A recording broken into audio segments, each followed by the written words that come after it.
Весь мир восхищается величественной пирамидой Хеопса. Однако в песках плато Гиза сохранились и другие свидетели Египта фараонов.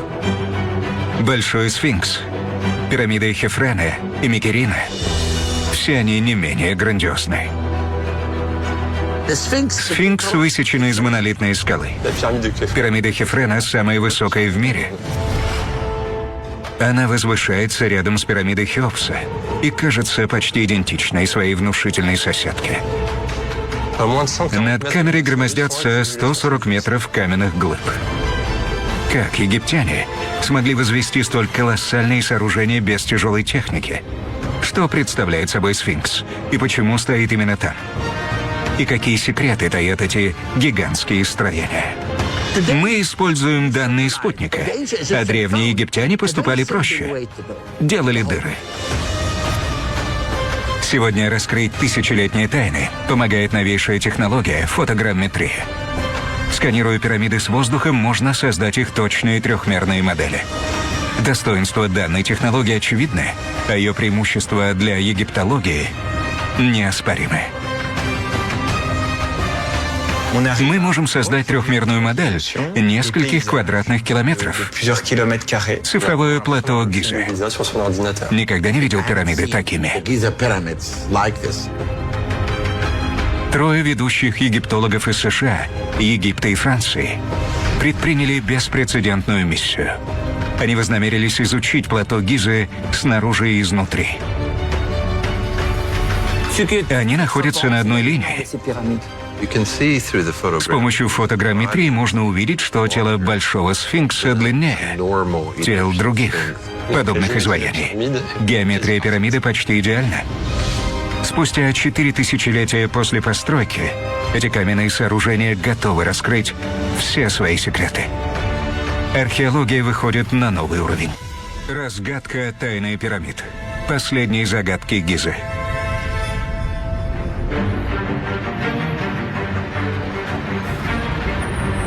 Между Ливийской пустыней и центром Каира, в долине Нила, раскинулись 300 с лишним гектаров песка и известняка. Плато Гиза. Больше 4000 лет назад местные жители использовали этот природный строительный материал для возведения архитектурных шедевров. 3 сооружения, стоящие рядом друг с другом, пирамиды Хеопса, его сына Хефрена и внука Микерина. А на краю плато стоит их немой страж — Большой сфинкс. Этот пейзаж хорошо знают во всем мире. Самая посещаемая пирамида Хеопса, хотя находящиеся в сотне метров 2 других комплекса почти ничем ей не уступают. Пирамиды Хефрена и Микерина не изучались с той же тщательностью, несмотря на то, что они по-прежнему хранят много секретов. Когда я приехал на плато, мне говорили, что тут не осталось тайн. Это было в 87-м. Но меня ожидало множество открытий. Поэтому я всегда говорю, что мы обнаружили здесь, хорошо, если 30% всех памятников. Однако завеса тайны над величественными комплексами может приподняться. Команде исследователей из Франции разрешили провести уникальные исследования. С помощью дронов и небольших камер они планируют снять плато Гиза со всех возможных ракурсов. Эта методика называется фотограмметрией. Спустя несколько дней съемок сотни тысяч фотографий отправят в Париж. Все они станут материалом для создания трехмерной модели пирамиды и сфинкса. Фотограмметрия не является современным изобретением, но с развитием технологий стало возможным добиться высочайшей точности. Сегодня мы можем проанализировать не просто несколько кадров, как бывало прежде, а 1000, 10 тысяч и даже 100 тысяч. Мы можем создать трехмерную модель нескольких квадратных километров и сооружений, находящихся там. И сделать это в мельчайших деталях. Возможно, новые данные помогут раскрыть секреты строительства пирамид. Информацию можно получить, изучив строительный материал, то есть сами каменные блоки, а именно как они были вырезаны и есть ли на них отметины от инструментов. На создание модели требуется несколько недель. Возможно, они помогут пролить свет на загадку, которая связана с возведением этих сооружений, особенно Большого сфинкса, одного из самых знаменитых и таинственных монументов. Французский египтолог Василий Добрев едет к этой огромной статуе, которая тысячелетиями охраняет вход на плато. Глядя на сфинкса, я размышляю о том, что он такое. Его значимость так велика, что он остался единственным в своем роде. Древние египтяне делали подобные статуи, но нет ни одной столь монументальной. На плато много возвышенностей и холмов. Почему они не вырезали еще одного такого? Кем был этот немой хранитель пирамид Гизы? Спустя 4 тысячелетия сложно узнать, какие символы скрываются внутри. Но ясно одно. С момента своего возведения сфинкс будоражил умы и рождал фантазии, хотя долгие века был почти полностью занесен песками. К сфинксу приезжали, чтобы просто коснуться его. В его тени хотели успокоиться. Сфинкс имел для древних египтян легендарное значение. Древние греки полагали, что сфинкс является отдельно стоящей статуей, подобно колоссу Родосскому. В последний раз он был освобожден от песка в 20-е годы 20 века. Тогда и открылось тело льва. Стало ясно, что это не просто один из фараонов. Длина Большого сфинкса 73 метра, высота 20 метров. Он в 25 раз больше обычного льва. Анализ камней позволил установить, что сфинкс был высечен в 2500 году до нашей эры. Это совпадает с эпохой правления фараонов Гизы. Скорее всего, его тоже возводили строители пирамид. Чтобы понять, почему сфинкс имеет такой вид, нужно разобраться в процессе его строительства. Археолог Марк Леннер уверен, что ответы следует искать на месте. Многие из тех, кто приезжает сюда впервые, удивляются тому, что Большой сфинкс находится не на самом плато, а чуть ниже. Все потому, что он находится в карьере. Древние египтяне не использовали для возведения скульптуры привозные камни. Они вырезали его в скальной породе. Подобно тому, как Микеланджело высек из глыбы мрамора своего Давида. Первые археологические раскопки, проведенные в XIX веке, помогли исследователям понять, как был возведен сфинкс. Оказалось, древние египтяне не привозили на место строительства каменные глыбы, а вырубали статую прямо в породе плато. Это еще не все. Куски породы, которые отсекали от будущего сфинкса, использовали для возведения храма перед скульптурой. У местной породы можно выделить 3 геологических пласта. Верхний — твердый слой, мягкий — средний, имеющий желтоватый цвет из-за более высокого содержания глины. И еще один твердый. Те же 3 пласта видны на теле сфинкса и в стенках карьера, в котором он находится.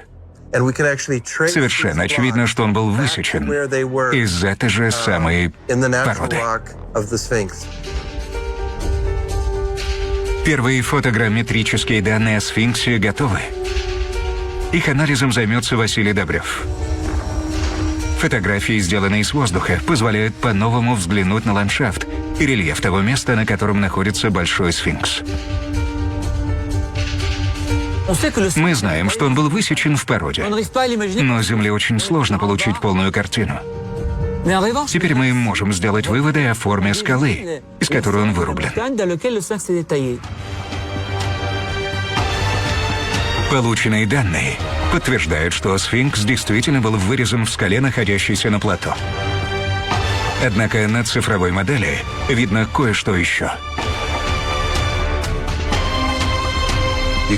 С помощью фотограмметрии можно увидеть, что тело Большого сфинкса длиннее тел других подобных изваяний. У классических египетских сфинксов длина тела равна длине 3 голов, а у Большого сфинкса Гизы она равна 5. Такое впечатление, что кто-то растянул тело как резинку. Причина кроется в большой трещине, которая проходила прямо в районе пояса сфинкса. Строители не могли сделать там заднюю часть, иначе камень просто раскололся бы. Поэтому тело сфинкса удлинили, чтобы сохранить породу. На фотограмметрических снимках эта особенность четко видна. Трещину обнаружили, когда скульптуру раскопали. Из-за нее строители были вынуждены растянуть тело сфинкса. Соблюдение классических пропорций делало невозможным завершение работ по вырезанию задней части туловища. Однако строители быстро придумали решение. Строители заполнили трещину камнями. После этого сверху были вложены глыбы, чтобы укрепить рассыпающуюся породу. Уже поверх облицовочных глыб вырезали львиное туловище. Сегодня исследователям много известно о строительстве самой знаменитой египетской скульптуры, но вот личность сфинкса остается загадкой. Египтологи до сих пор спорят о том, кого она представляет. Самого фараона Хеопса или его сына Хефрена. Долгое время ученые склонялись в пользу второй версии, поскольку сфинкс находится перед пирамидой Хефрена. Стенки карьера, в котором находится сфинкс, служат проходом к пирамиде Хефрена. Он расположен слева от конца погребальной дороги, ведущей к нижнему храму Хефрена. А перед сфинксом находится храм сфинкса. Таким образом, Большой сфинкс является неотъемлемой частью так называемого комплекса пирамиды Хефрена. Вполне вероятно, что сфинкс представляет именно этого фараона. Но не все египтологи разделяют эту точку зрения. Среди них и доктор Добрев. Сегодня мы приезжаем на плато из Каира, то есть с востока. Лицо сфинкса оказывается перед нами, позади него пирамида Хефрена. Отсюда и возникла подобная теория. Однако древние египтяне приходили на плато с юга, из Саккары, что в 20 километрах отсюда. Прибывавшие видели сфинкса сбоку, а за ним Хеопса. Так что его можно связать с пирамидой Хеопса. Василий Добрев полагает, что Большой сфинкс связан именно с именем фараона Хеопса. В подтверждение своей теории он использует фотограмметрию. Новые данные очень полезны в плане понимания того, как сфинкс расположен относительно пирамиды Хефрена. Очевидно, что погребальная дорога к его пирамиде огибает сфинкса. Здесь это видно совершенно четко. Снимки не оставляют сомнений, что когда Хефрен строил свою пирамиду, сфинкс уже стоял. Поэтому строителям пришлось обогнуть его с юга. Пирамида Хефрена возведена позже комплекса Хеопса. Добрев сделал вывод, что погребальная дорога, огибающая сфинкса, говорит о том, что он был высечен до начала правления Хефрена. А значит, сфинкс появился при Хеопсе. Египтологи вроде Марка Леннера опровергают данную теорию. К чему Хеопсу возводить скульптуру так далеко от своей пирамиды, не на одной линии с ней? Сама пирамида и погребальная дорога длиной почти 800 метров, которые заканчиваются у нижнего храма, находятся на некотором расстоянии от сфинкса. Так что тот никак не вписывается в комплекс пирамиды Хеопса. А вот в комплекс Хефрена, напротив. Пока личный сфинкс остается загадкой, однако новейшие технологии помогают получать все больше новых данных. Ученые смогли разгадать некоторые загадки сфинкса. Много лет Захи и Хауас ищут тайные камеры. Вместе с Марком Леннером они прорыли туннель, чтобы исследовать подземную часть скульптуры. Он согласился показать этот тайный проход. Может, 5 человек смогли побывать в этом туннеле. Не более.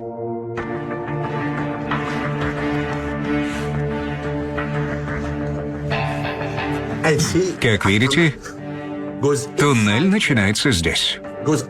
Поднимается, затем опускается. Мне очень хочется, чтобы его увидели все те, кто строит всякие догадки и предположения относительно его природы. Они убедятся, что сфинкс действительно высечен из монолитной скалы. Вокруг сфинкса было пробурено 32 шурфа. Но это ничего не дало. Под сфинксом ничего нет. Совершенно. Ни инопланетян, ни атлантов, ни исчезнувшие цивилизации. Никаких тайных комнат исследователи не нашли. Зато сделали вывод о стабильности монументального сооружения. Великие пирамиды выстояли тысячи лет без серьезных повреждений, однако со сфинксом все иначе. Он находится ниже уровня плато, а значит, его основание ближе к грунтовым водам. Нижняя часть сфинкса когда-то была речным дном, а следовательно впитала в себя морскую соль.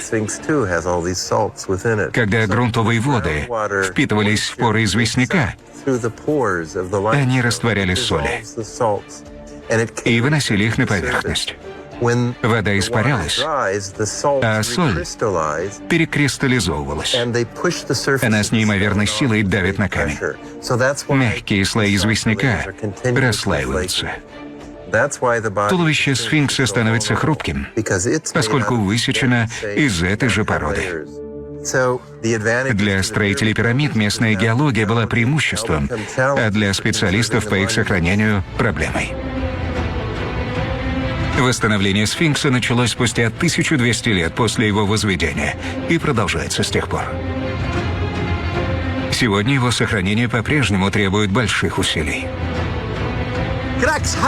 Несколько месяцев назад появились новые трещины. Сфинкс – старейший больной пациент на Земле. Мы должны постоянно ухаживать за ним. Он легенда и символ не только для египтян, но и для всего мира. Именно поэтому очень важно его спасти. За самым знаменитым монументом постоянно наблюдают. Благодаря фотограмметрии его трехмерная копия останется потомкам. Ни один археологический памятник не вечен. Сегодняшнее изображение завтра уже изменится.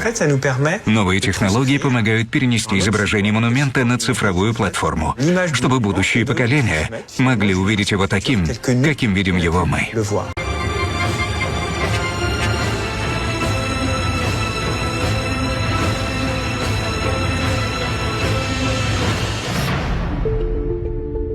В Париже исследователи закончили компоновать последние данные фотограмметрии. Модели пирамид Хеопса и Хефрена закончены, воссоздано все плато, и снимки просто поразительны. Эксперты изучают их с душевным волнением. Фотограмметрия позволяет увидеть все исключительно реалистично, осмотреть каждый объект. По сути, это цифровое плато Гизе. Мы видим 3 пирамиды в одной линии. Как идеально древние архитекторы сделали их планировку. Никогда не видел пирамиды Гизе такими. Вскоре исследователи смогли сделать первые выводы относительно пирамиды Хефрена, второй по величине в Гизе. Интересно, что они находятся на одной линии. Совершенно очевидно, что Хефрен разместил свою пирамиду по диагонали с пирамидой Хеопса. Они стоят на юго-восточной линии, которая ведет в Гелиополь. Гелиополь был духовной столицей Древнего Египта. Не имея современных технологий, строители пирамиды Хефрена смогли выровнять ее с пирамидой Хеопса и осью Гелиополя. Изучая фотограмметрические данные пирамиды Хефрена, Франк Моньер обнаружил еще один ключевой элемент. Пирамида Хеопса считается самой высокой. Однако новые измерения говорят о том, что пирамида Хефрена выше. У нее сохранилась верхушка, в то время как верхушка пирамиды Хеопса утрачена. Если делать замеры с учетом верхушки, пирамида Хефрена получается примерно 140 метров в высоту, а пирамида Хеопса 138 метров. Так что на сегодняшний день пирамида Хефрена самая высокая в мире. Хефрен был вторым сыном Хеопса. Изначально его пирамида была 143 метра, а Хеопса — 146 метров. Но поскольку мародеры унесли первую верхушку, пирамида сына стала выше пирамиды отца. А вот о личности самого Хефрена мало что известно. Судя по размерам пирамиды, Хефрен был человеком амбициозным. Камни для постройки пирамиды брали из находившейся рядом скалы. Фараон был человеком практичным. Ясно одно. Хефрен решил, что его пирамида будет не меньше отцовской. И для этого практичный фараон прибег к исключительно хитроумной уловке. Если приблизить северо-западный угол пирамиды, у ее основания четко видно, что порода вырезана. Строители начали работать на имевшейся там скале, чтобы не доставлять камни. Они вырезали отсюда большие глыбы породы и перекладывали в места, где их не хватало.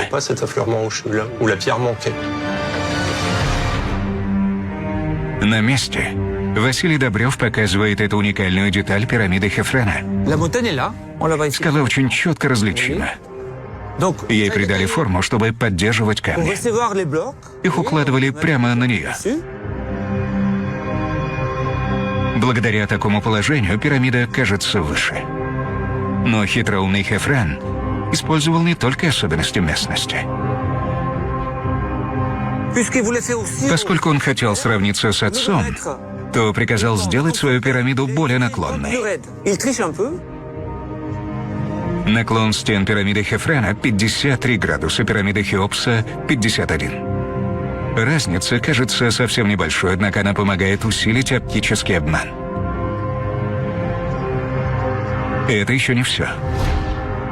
Основание пирамиды тоже является настоящим геометрическим шедевром. Его пропорции почти совершенны. Фотограмметрия позволяет взглянуть на пирамиду сверху. Если проследить линии грани пирамиды, они идеально пересекаются сверху. Параллели тоже безупречны. Так что геометрия пирамиды почти идеальна. Пары снимков достаточно, чтобы подтвердить, что основание пирамиды Хефрена представляет собой почти идеальный квадрат. Но как строители могли добиться такой точности? Ученые полагают, что ответ кроется в загадочных углублениях, которые видны в некоторых местах плато. По всему плато можно увидеть отверстия диаметром 40 сантиметров. Причиной их появления была необходимость сделать идеальное квадратное основание для пирамиды. Суть теории в следующем. Древние египтяне вставляли в углубления деревянные колья. Вокруг них они очерчивали полукруг. Затем проводили линию между точками соединения окружностей и выводили перпендикулярную линию, получая точный угол пирамиды. Сегодня мы используем данные спутника, а древние египтяне поступали проще. Делали дыры. Простой, но находчивый метод помогал строителям добиться невероятной точности. Каждая сторона квадрата составляет 215 метров с погрешностью не более 8 сантиметров. Боковые грани тоже почти идеальны, так же, как у пирамиды Хеопса. Изучая пирамиду с помощью фотограмметрии, Франк Моньер обнаружил еще одну особенность конструкции. У основания заметны огромные каменные глыбы, мегалиты. Они 5 метров в длину. Блоки пирамиды Хеопса весят не более 7 тонн. А в пирамиде Хефрена встречаются блоки весом в 20, 30 и даже 50 тонн. Здесь прогресс в технике строительства налицо.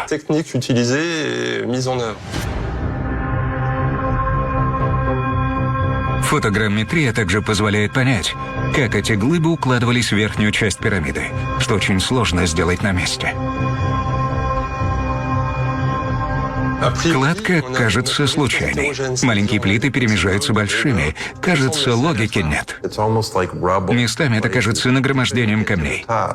Но сверху становится очевидно, что под облицовкой располагаются многоярусные ряды. Было ли строительство двухэтапным? Прерывались ли работы? Внутренняя структура пирамиды Хефрена нам неизвестна. Но в общем и целом ясно, что Здесь кладка не так масштабна и аккуратна, как у пирамиды Хеопса. Василий Добрев полагает, что так Хефрен пытался сэкономить время. Нужно отдать должное Хефрену за его находчивость и практичность. Пирамида Хеопса очень аккуратная, прямая. Все блоки более-менее одинаковой высоты. А здесь видны 3 ряда больших глыб, которые поддерживают все строение. Далее идут маленькие и большие камни, которые уложены не слишком ровно. Строители поняли, что так быстрее. И никто не узнает, ведь наверх будут уложены облицовочные плиты. Это можно сравнить с натуральной кожей и кожзаменителем. Быстро, эффективно, а выглядит не менее впечатляюще. Практичность Хефрена была поистине безграничной. Даже место для пирамиды выбрано не случайно. Если взглянуть на северо-западный угол, там видны следы карьера, который использовался во времена правления Хефрена. Четко видны глубокие борозды, оставшиеся от вынутых каменных блоков породы. Беря камни прямо у пирамиды, строители достигали 2 целей одновременно. Они тратили меньше времени на доставку материала и выполняли все необходимые земляные работы вокруг пирамиды. Доктор Добрев показывает карьер, расположенный буквально в 20 метрах от бока пирамиды. Мы находимся в центре холма, который Хефрен использовал для строительства пирамиды. Вот эта часть не тронута. Все остальное было взято для строительства. Мы часто думаем, как долго ее строили, но камень был под рукой. Тут даже видны отметины, оставленные долотом строителей. Видно, как они вырубали отсюда глыбы. Внешне пирамиды Хефрена и Хеопса одинаково сложны. А что же внутри? У пирамиды Хеопса было целых 3 погребальных камеры. Имеет ли ее младшая сестра, пирамида Хефрена, похожее устройство? Чтобы понять, так ли это, съемочной группе разрешили зайти внутрь. Обычно пирамида закрыта для посетителей, но нам выдали особое разрешение, нам повезло. Впервые ученые смогут оцифровать внутреннее устройство пирамиды Хефрена. Внутри темно, но у нас есть техника, которая поможет считать данные и создать качественную трехмерную модель. Главный вход в пирамиду находится на уровне основания. Он ведет в так называемый нисходящий коридор, который выходит в 60-метровый горизонтальный коридор. В конце этого коридора находится первая погребальная камера. Мы в камере. Она великолепна. И снова она вырезана в породе и облицована чудесным камнем. Площадь погребальной камеры 32 квадратных метра. Она намного больше, чем камера царя в пирамиде Хеопса. Камера находится под пирамидой. Скорее всего, она тоже была вырезана прямо в скале. Благодаря фотограмметрии Франк Муньер сможет изучить ее устройство с расстояния. Так называемый шевронный свод камеры похож на перевернутую латинскую «В». Камера находится под землей, но защищена от веса каменных глыб особенным сводом. Его хорошо видно. На этот свод приходится самая колоссальная в мире нагрузка. Он держит нагромождение огромных глыб. Над погребальной камерой громоздятся 140 метров каменной кладки. Это очень много. Возможно, рекорд в мировой истории строительства. 140 метров кладки, сотни тонн камней, которые держат этот невероятный свод. Архитекторы пирамиды Хеопса впервые использовали подобный шевронный свод. Строители пирамиды Хефрена усовершенствовали технику своих предшественников. Здесь свод камеры держит весь вес пирамиды. Потолок сделан из больших глыб, сложенных V-образным образом. Таким образом, вес приходится на них, а не на пустоты. Техника столь эффективна, что к ней прибегали при строительстве всех последующих пирамид. Вес распределяется по бокам камеры. Не в центр, а ближе к стенкам. Будь потолок плоским, вес приходился бы прямо на него, и тот бы обрушился.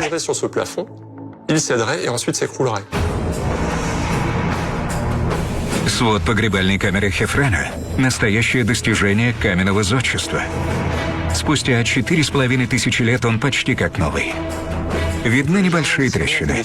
Хоть свод и выглядит почти безупречно, на самом деле он износился под огромным весом. На нем лежат сотни тысяч тонн камня, которые давят с колоссальной силой. Свод в хорошем состоянии, но пошел трещинами. Невооруженным глазом это сложно рассмотреть, но на снимках это видно хорошо. В комплексе Хефрена есть еще один любопытный элемент. Его саркофаг вызывает много вопросов. Саркофаг сделан из красного гранита, который привозили из Асуана. Тут есть два момента, над которыми нужно подумать. Либо египетский архитектор приказал рабочим сделать его в гранитном карьере, в Асуане. И тогда они вырубали отдельно крышку и сам саркофаг. Либо они доставили камень сюда и вырезали все здесь. Был ли саркофаг Хефрена сделан на месте или в Асуане? Я считаю, они делали его в Асуане. Если бы камень доставили сюда и допустили малейшую ошибку в обработке, он был бы испорчен. Взгляните, какой саркофаг большой. Почти размером со вход в камеру. Хефрен стремился сделать свою усыпальницу совершенной, поскольку у него была всего лишь одна погребальная камера. В отличие от Хеопса, который построил в своей пирамиде несколько погребальных камер. Некоторые египтологи полагают, что здесь тоже проявилась практичность Хефрена. Главная идея была в том, чтобы сделать только самое необходимое, чтобы подготовить фараона к последующему воскрешению. Может, фараон Хефрен осторожничал? Или хотел чем-то отличаться от отца? Никакая технология или наука пока не могут ответить на этот вопрос. Однако очевидная простота пирамиды является для ученых источником вопросов. Мы искали другие погребальные камеры внутри пирамиды Хефрена, поскольку считали ее слишком простой. Возможно, когда-нибудь новые технологии позволят раскрыть тайны, которые еще хранит пирамида Хефрена.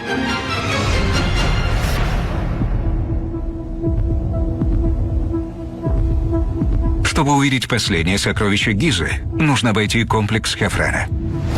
Третья пирамида его сына, Микерина, намного меньше двух остальных. Ее высота составляет всего 63 метра.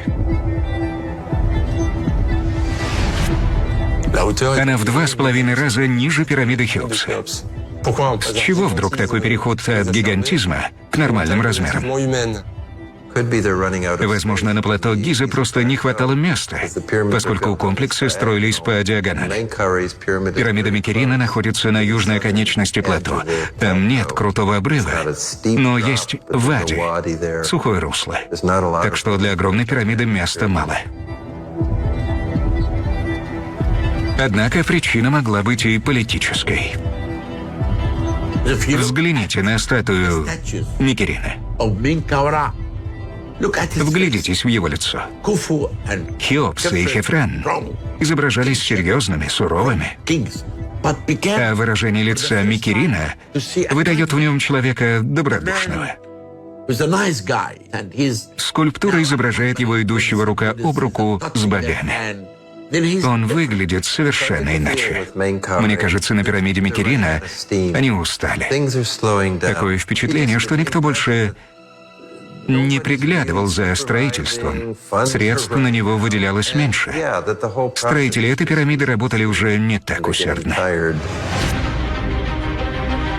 Какими бы ни были причины, по мнению Василия Добрева, важнее то, что последняя пирамида Гизы стала смешением техник. Хотя была возведена почти спустя столетия после пирамиды Хефрена. Некоторые считают, что Микерин построил такую небольшую пирамиду, поскольку техники строительства были утеряны.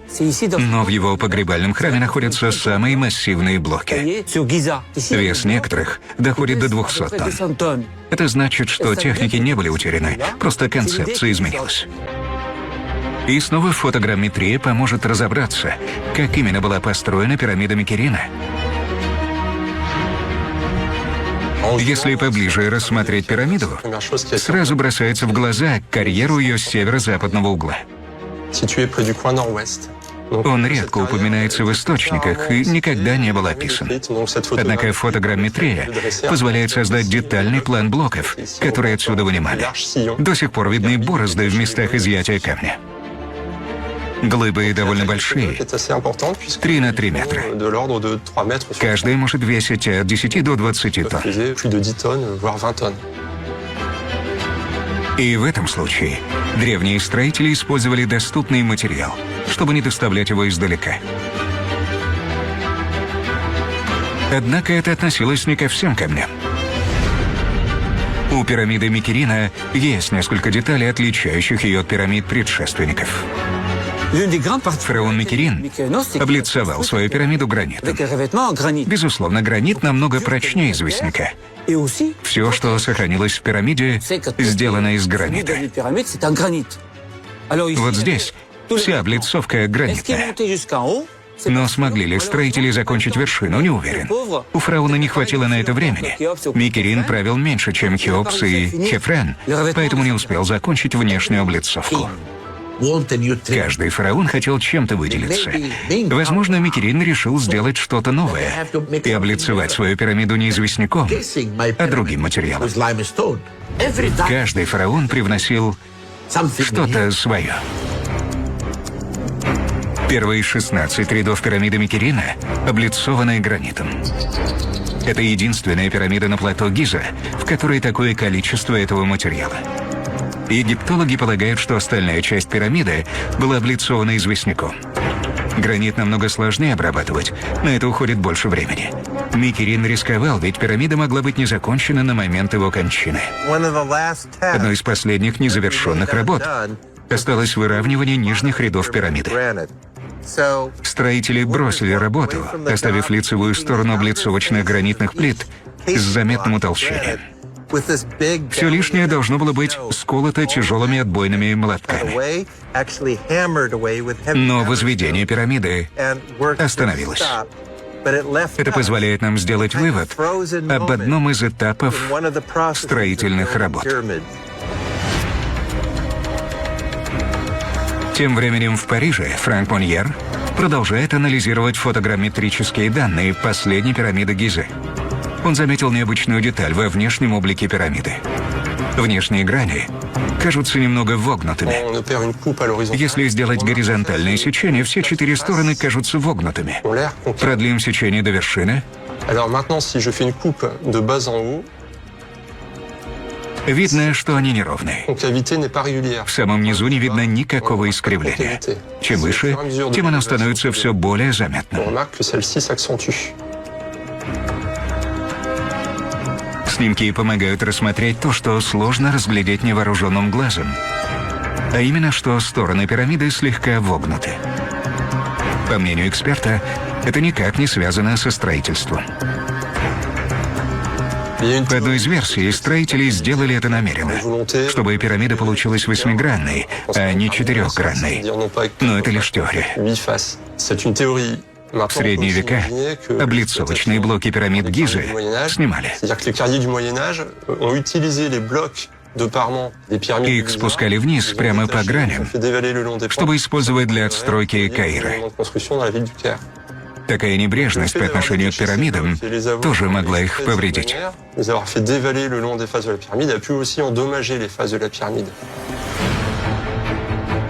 От тяжести блоков, которые спускали сверху, на сторонах пирамиды могли остаться борозды.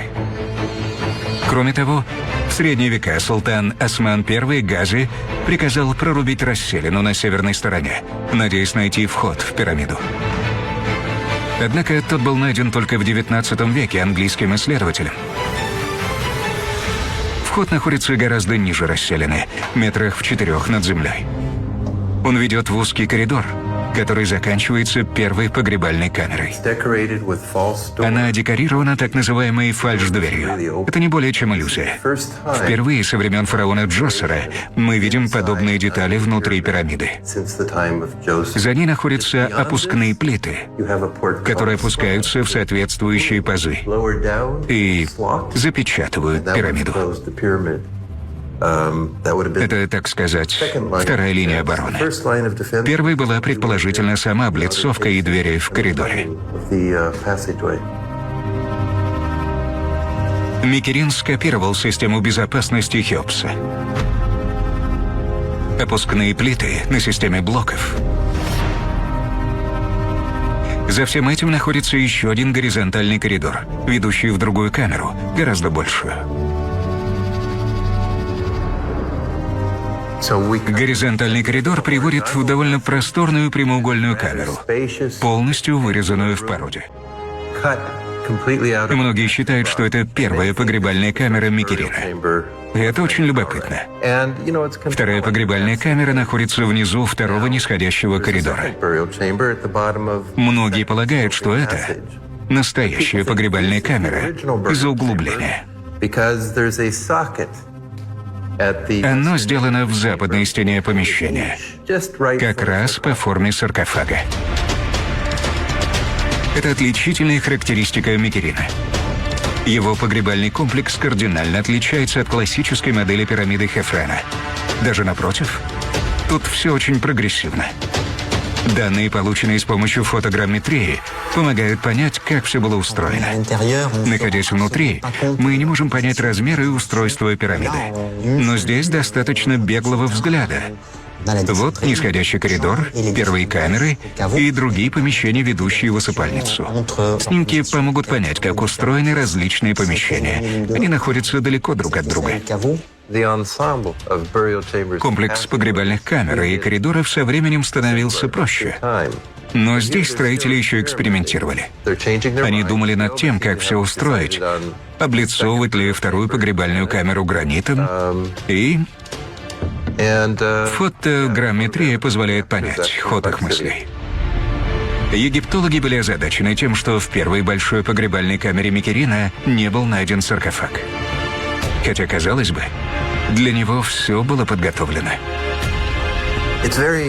Интересно, что в камере сделано углубление, как раз подходящее для саркофага. Здесь срезан угол. Это был паз для рычага. Вероятно, строители с помощью большого деревянного рычага поддерживали саркофаг на весу, чтобы можно было его подогнать. Только когда его положение было идеальным, можно было с помощью рычага опустить саркофаг на место. Похоже, все приготовления для установки саркофага были сделаны. Но что-то заставило строителей передумать. Возможно, фараон распорядился иначе. В итоге была подготовлена другая камера, дальше на запад.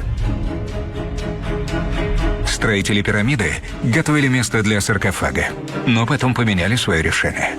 Однако доктор Добрев считает, что это было вовсе не изменение плана, а скорее хитроумная уловка. Микерин пошел на хитрость. Он повелел сделать в начале пирамиды помещение, похожее на погребальную камеру.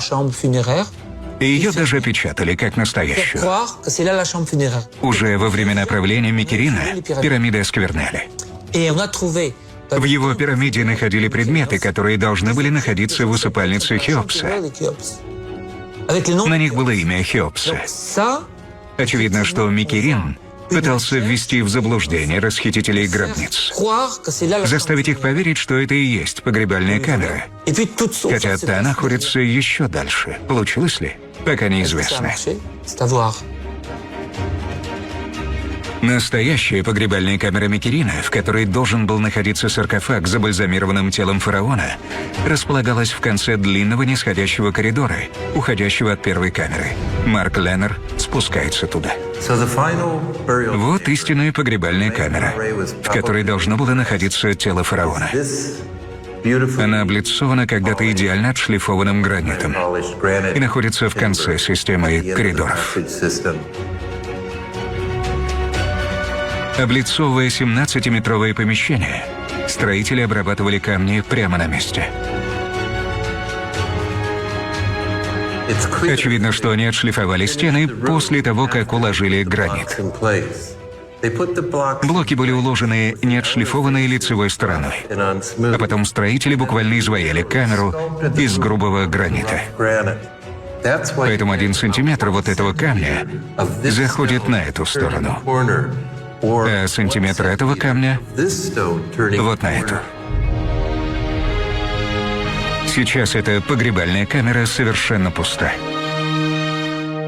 Однако в XIX веке, когда в пирамиду попали первые исследователи, саркофаг был на месте. Надо отметить, что саркофаг все-таки был тогда найден. Его было решено тайно вынести из пирамиды и доставить в Англию. К сожалению, корабль, перевозивший саркофаг, затонул где-то в Средиземном море. Перед отправкой археологи смогли вскрыть саркофаг. Тот был пуст. Возможно, его тщательный анализ мог бы пролить свет на тайны пирамид.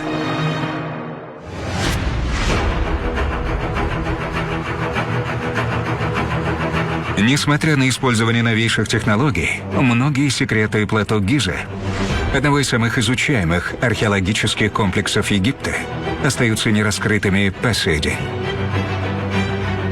Я нисколько не сомневаюсь, что в ближайшие годы нас ждет немало сюрпризов и открытий. Плато Гиза хранит еще много тайн. Остается надеяться, что текущие и будущие исследования помогут, наконец, понять, как были построены великие египетские пирамиды.